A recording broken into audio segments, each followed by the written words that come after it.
English 1, Chapter 1 of Semester 2, Many Kind of Art, Part 1. Unit 1, Many Kind of Art. Activity 1. This unit is about art. The picture is a famous art print by Courier and Ives, first printed in 1872. What do you see in the picture? Now, children, this is the unit 1 where we'll be studying about various and many different kind of arts, like art in a form of picture, art in a form of photography, art in a form of rangoli, art in a form of singing, art in a form of writing, dancing. Okay, so we will be witnessing various type of art in this chapter. In this activity 1, they have given us a picture which is of a famous print by Courier and Ives, which was printed first in 1872. They want us to observe this picture minutely and carefully and name the words as many as we can, observing this picture in English. So, what I can observe in this picture is trunk, a fox, a bird sitting on the branch of the tree, few bushes, woods, tree, rocks, and branches of the tree. This is what I can observe. Next, they are asking how many words did you listed. So if I see, I have listed about 8 to 9 words. So you also see, observe this picture minutely, try to name as many things as you can, write down the number of words that you have listed. Next, they want us to share your list with your classmate who made the longest list. Now, they want us to share, but we cannot share, so we'll keep this list with ourselves and we'll try to list down as many words as we can. Moving ahead, write one new word that you learned from a classmate's list. So instead of here classmates list, you can, instead of that, you can write the new word that you have learned on your own. Okay, we'll move to activity 2. Activity 2. Vincent van Gogh was an artist who lived in the Netherlands from 1853 to 1890. Now, over here in this activity 2, they are talking about an artist whose name was Vincent van Gogh. Though it is G over here, it has been pronounced at Hog, not Gog. Okay, so it's been Hog.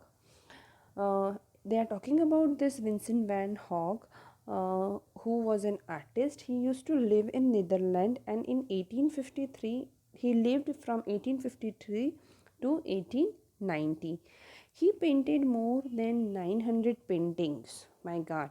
So how many paintings he has painted? He has painted 900 paintings. During his life, he only sold one painting, but now his paintings are very valuable and famous. So till the time he was alive, he was able to sell only one painting, and now his paintings are of a great importance and of great value, and they are very famous. Van Gogh lived to use very thick, sorry, I'm really sorry.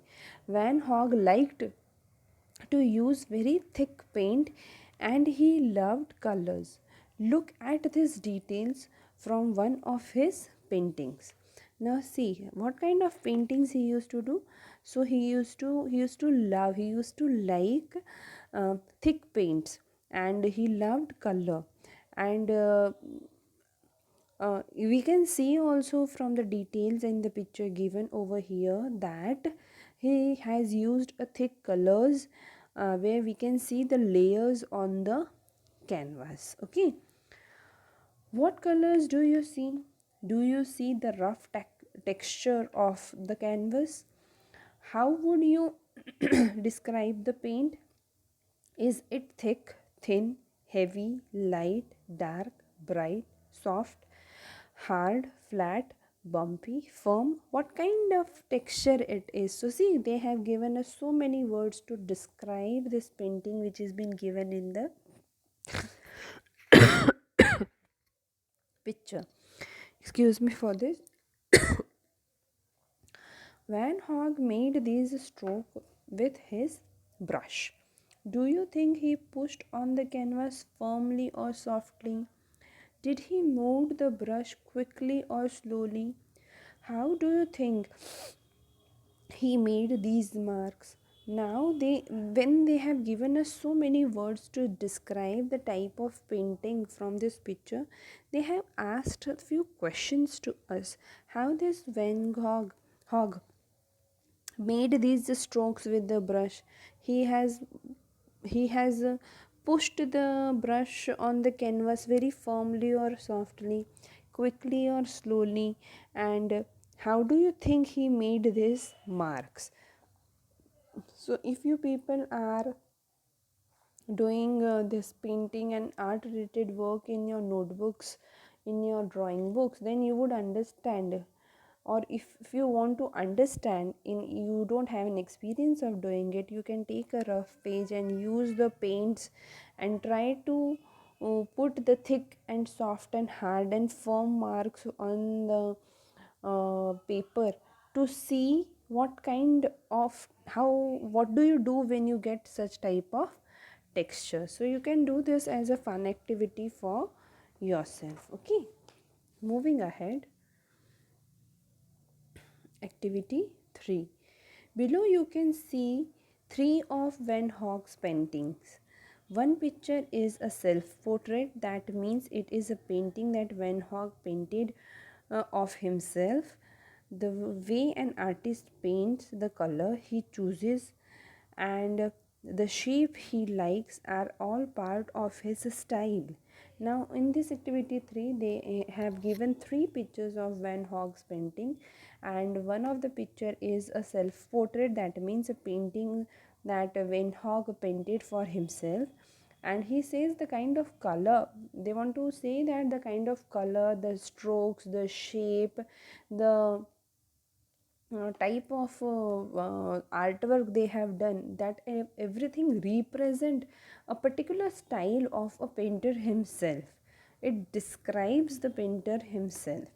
So Van Gogh's painting are all of different subject, but the style of all three is the same. That means in each of his painting he used the color and a shape that he liked. So he has drawn 3 different pictures. All the pictures are different in their nature, but the style of painting, that means the strokes that he has used, the thick colors that he has used, everything is same, and that describes his style of painting. Look at these paintings carefully. What colors and shape do you think that excuse me for this uh, uh, what colors and shape do you think that Van Gogh liked? These are the part of his style. Now he is saying that we have to see this picture very carefully. Color, shape, and we have to think in terms of what kind of style it was of Van Gogh for his painting. What was the part of his style? Okay. Let's use the word. Now moving ahead, see this picture very carefully. One is the self-portrait. Let's use words to describe the style of a painter. So now based on these pictures and the observation of these pictures, we'll use few words to describe his style of painting. To describe Van Gogh's style, name at least 3 things that all the paintings have in common. Use as many describing words as you can. So they have given us the space over here, and observing these 3 pictures, we have to use describing words where we can describe his paintings and find out the things which are in common, and then we write it in the given space. I like you people to give a try on your own. I'll be sending you the PDF of this, but try and give a try to yourself. and try to write and describe as with as many words as you can. Moving ahead, how many describing word did you use? Share your description with your class. Which classmate used the most describing word to describe the Van Gogh style? Now we'll put a cross over here because this is a class activity and we are not able to do the class activity right now. Moving ahead to activity 4. Rangoli is an integral part of Indian culture. On festivals, we prepare rangoli to welcome God and guests.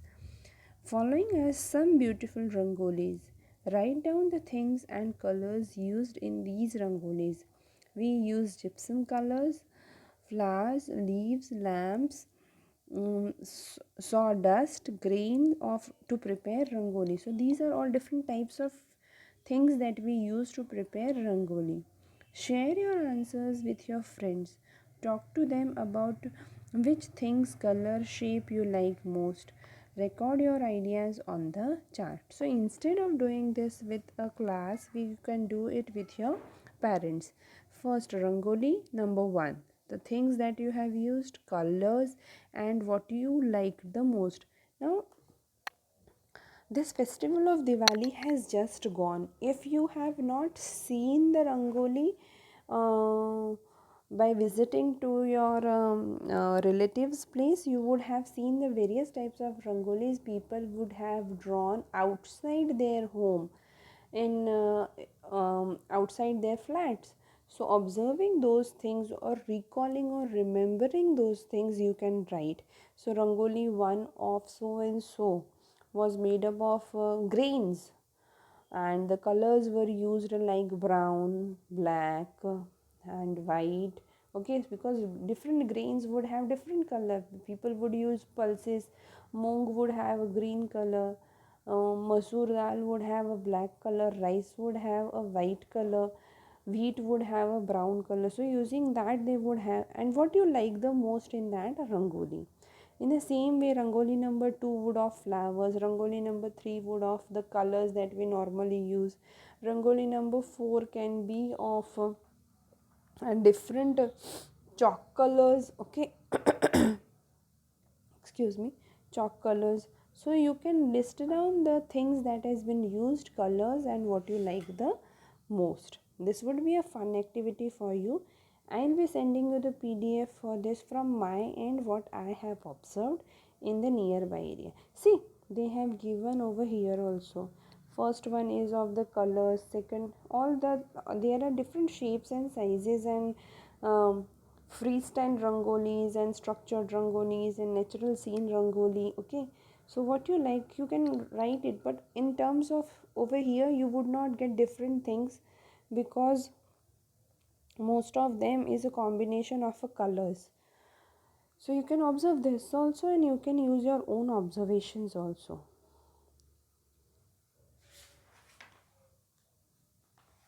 Now, based on these 4 pictures that is given above, they want us to discuss in a group pair and conclude 5 essential qualities and skills to become a good Rangoli artist. Use the language expression like the Rangoli artist should have, he, she should be, he, she should know how to, etc. So they want us to observe the above given 4 rangolis, and they want us to answer it, that if one want to be a good rangoli artist, what skills one should have. Okay, so what according to me it would be the basically the rangoli artist should have a sense of art. He she should have a good drawing skills, and have skills to put objects and shapes in a good proportion, in a good combination. He she should have a sense of finding beauty. He she should have the sense of understanding and portraying beauty into a colorful mood. So these are the basic skills that one should have to be a good rangoli artist. He she should have that he she should have that sense of expressing oneself through rangoli. So these are the basic things that one should have to be a very good rangoli artist. I'll be sending you the PDF for this. You can have your own opinion also. We can discuss it in an interactive session. Activity 5. Here are the quotes from famous people about colors. The quotes are interesting, but the people did not explain what they meant. Use a dictionary, the internet, or people who know to help you understand each word. Then choose the quote that interests you most. Now they have given us the quotes over here, but the understanding of these quotes or expression of these quotes is not been given. They want us to use dictionary and internet or find people resources around us who can make us understand the meaning of these quotes. Okay, so the first one what they have given is colors are the smiles of nature. So colors speak all languages and I prefer living in colors. So these are the three quotes given by the three different people, but the understanding of this is not given. I request you all to go and use internet or dictionary and find out the meaning of this. We would be discussing about the same in the interactive session. uh, but over here I am giving my understanding to you all what this quotes would mean. The first quote, which says that colors are the smiles of nature, that means the nature herself has been blessed the earth with colors, and we find various colors in different objects of the nature, and it seems that they are the smiles of the nature has given so many colors to us. Natural colors are there. Mountains look like brown or a black color, trees look green, flowers are of different colors. So nature has given us colors in abundance. Okay. um, so this is what I have understood about it. Definitely your understanding and research would say something else, because there is always a room for everyone to understand particular thing in a different way.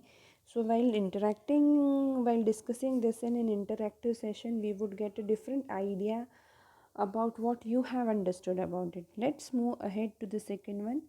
Colors speak all languages. So colors are it what according to me is different color indicate different mood. See, in the first chapter of semester 1 we had quarreling colors. So red was something saying, indigo used to say something, green used to say something, yellow used to say something.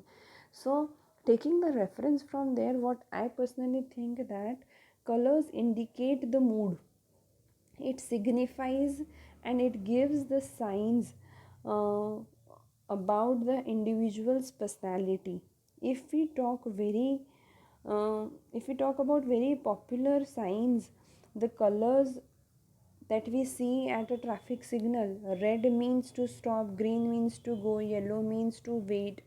Okay, then we have religious colors also. When we Hindu follow the saffron color, Christians they have an inclination towards white more.